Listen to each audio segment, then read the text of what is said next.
Hello guys, this will be just a simple, unedited, without any cuts review about the ADV2 and some general know-how of how is this better than the ADV1. As I'm assembling this for a friend, this is a ADV2 from Tony. Basically everything is brand new. Obviously I wanted to ride it because it was just now out of the box. I was the 5th buyer of the Founders Edition version of the Floatwheel, and since then I had a long history with the Floatwheels.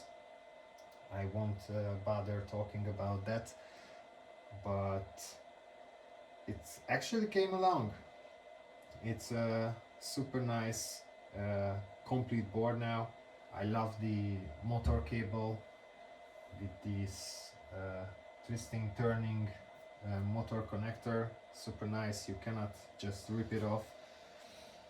Also, I honestly, first time I was not loving that the ESC is mounted on the top of this metal plate of the front box, but it actually super nice, and the heat dissipation this way is way better than my ADV1. I have like two now. One is not working, but the other one just heats up much faster on the ESC side, because it's still sitting in the box, which has like this plastic mold, but the heat just disappears without any question because it's mounted here. Obviously you need to know when you remove these 4 screws and also the 8 smaller screws on the box. You have to be careful as you open it up, because now everything is on the lid. But for a little inconvenience, you have a way better riding feel, because you're not worrying about your ESC going hot. About the V3 motor, I mean, it's crazy. I love it. Let's rip these out. Elektro Huszar grip tape. It's printed, so you never need to change it if you don't want to. But yeah, as I said, the V3 motor, I had the luck to get familiar with all the motors from Floatwheel, from the V1, which has the lowest kV, which actually is good for high voltage builds, but the devil is in the details.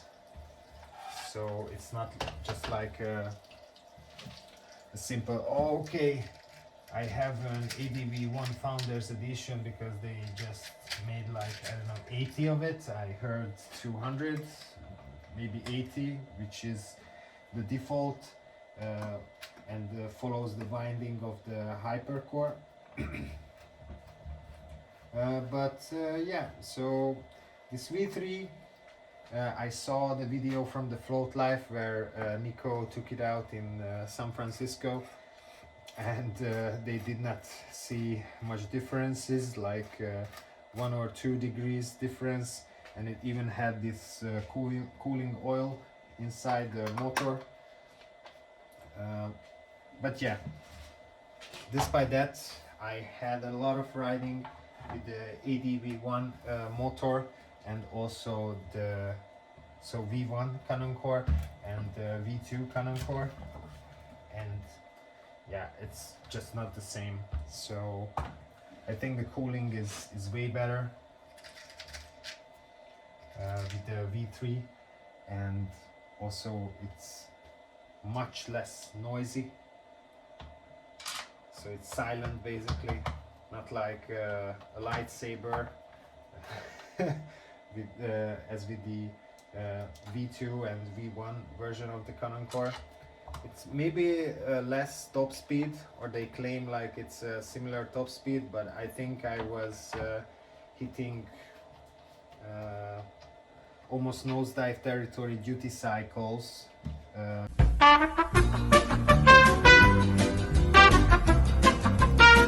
Psych, my phone ran out of memory, so actually it will have one cut. This video it is. But anyway, I did not see the recording stop, so I already spoke my mind, and I will just wrap it up here. Now this is a complete board. It has the permanent printed grips from Andras at Elektro Huszars. You can hit him up, and it is a really nice looking board. It even got a float life sticker over here, and the Elektro Huszars with the one wheeling guy over here. It's a brand new board, and I love it. I was talking about the motor.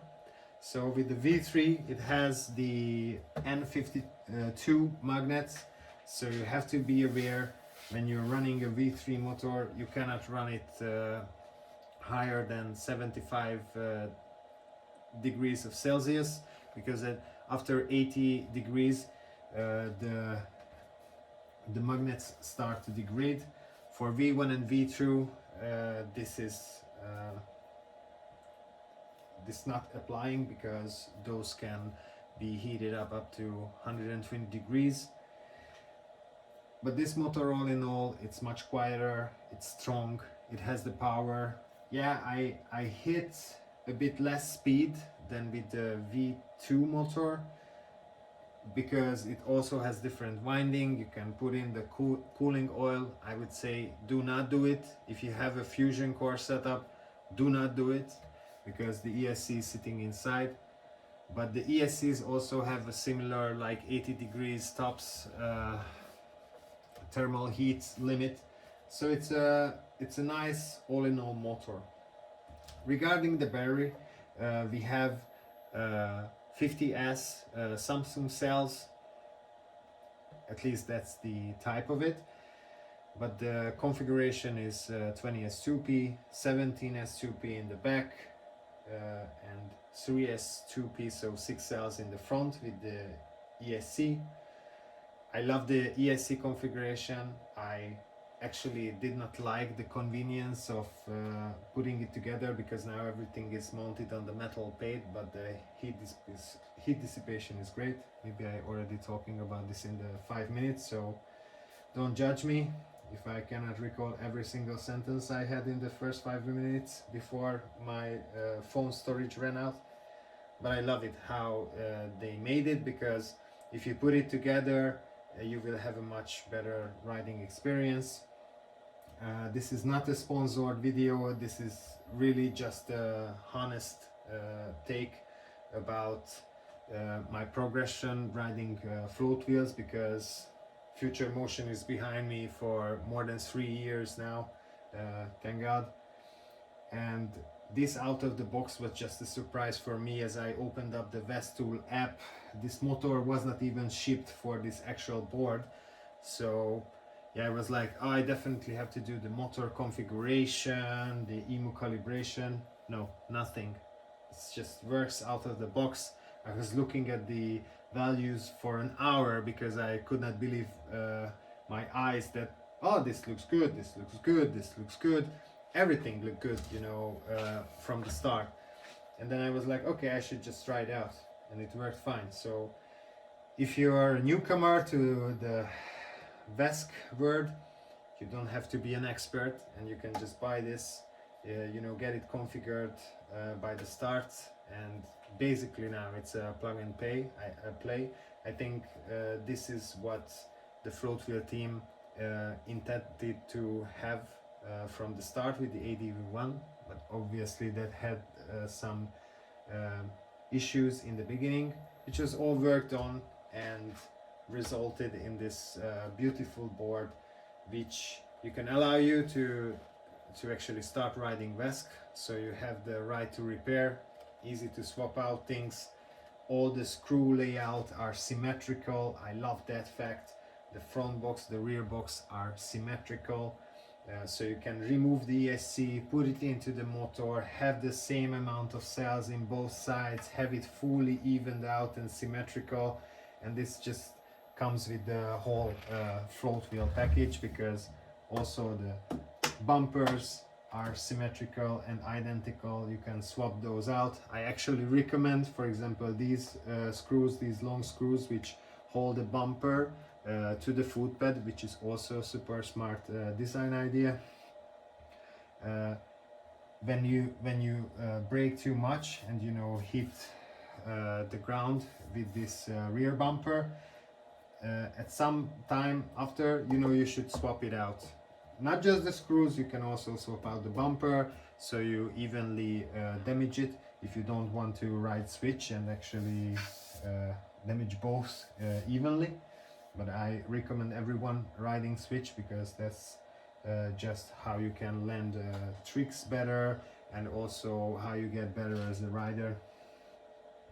Honestly, the battery, I had the first experience with this board, that I had a smart battery and I could look into the cell voltages, which was amazing to see that all the cells are close to each other. And I also have a peaceful mindset again about my battery, because I know what the status of the battery is.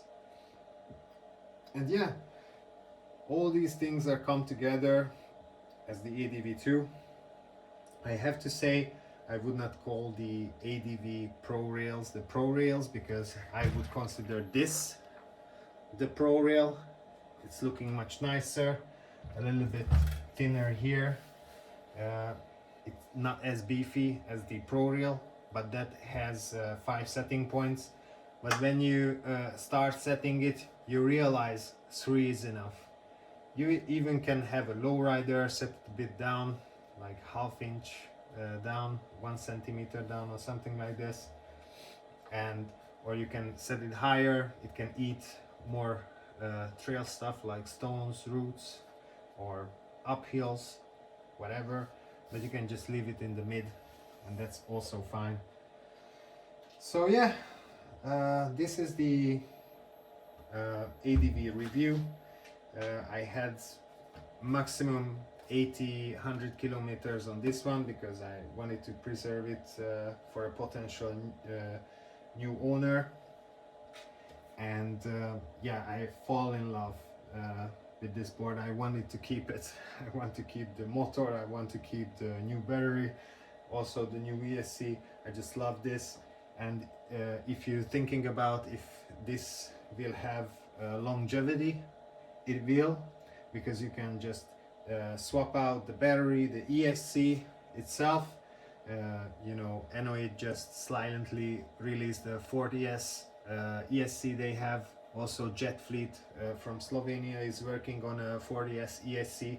You can just put it in, make even the battery not just a split pack, but a split pack like you can fly with it, flight packs, and that can be a 40S 1P board. So you can be good to go for 2-3 years in the European League for sure, because here we are only running VESC. The top 30 riders are running VESC. Maybe Kate, you have a GTS, so shout out for those who are still performing with the stock boards, not having a VESC.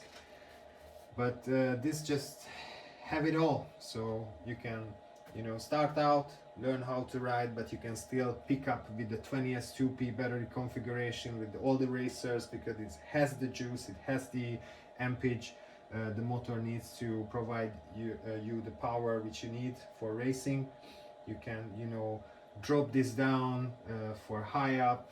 You can jump with this, you can let it tumble, because it's a really nice build. It's symmetrical. The screws are basically identical. You have some screws like these bumper and foot pad holding screws, but other than that, everything is the same. You need one bit in your screwdriver, you know, to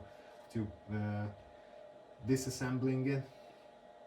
So this is a super nice choice, and everything is Tony also made it smart because everyone loves the XR platform, but I would argue that this is also a super nice platform. It's between the GT and the XR, I think, so it's not as bolty as the GT, but also not as smooth and feeling as the extension of yourself as the XR, but it's in the middle, so it's nice. And because of it's a bit thicker, you know, you have room to pack batteries in this bad boy if you want to later on and want to swap out things. So the right to repair, the VESC, the performance of this board is just makes it a super nice starter board, also because of its price, even if you have to purchase it with crypto. But also you have the longevity options of, you know, reconfiguring the battery, putting a bigger ESC in it, and you don't even have to bother yourself with the new magnets in this board. Only can take 80 degrees because you can put the high voltage ESC in the front and they won't heat up each other. So that's just super nice. So that's it. If you stayed this long, I would say at the Elektro Huszar's finals, you will able to win an ADV2 for yourself. But it's not just one race attempt. You have to come to Hungary, but you have to attend on more events we do. We do like 6 events, plus the Elektro Huszar's Ride Hermes Underground. Multiple segments across Hungary. Even if you have a vacation here or whatever, at Balaton or in Budapest, you can hit up Ride Hermes, hit some segments, get some points. That also will be factored in of who have a chance to win a brand new ADV2 from Floatwheel. So I hope you guys stoked for 2026 and see you guys riding.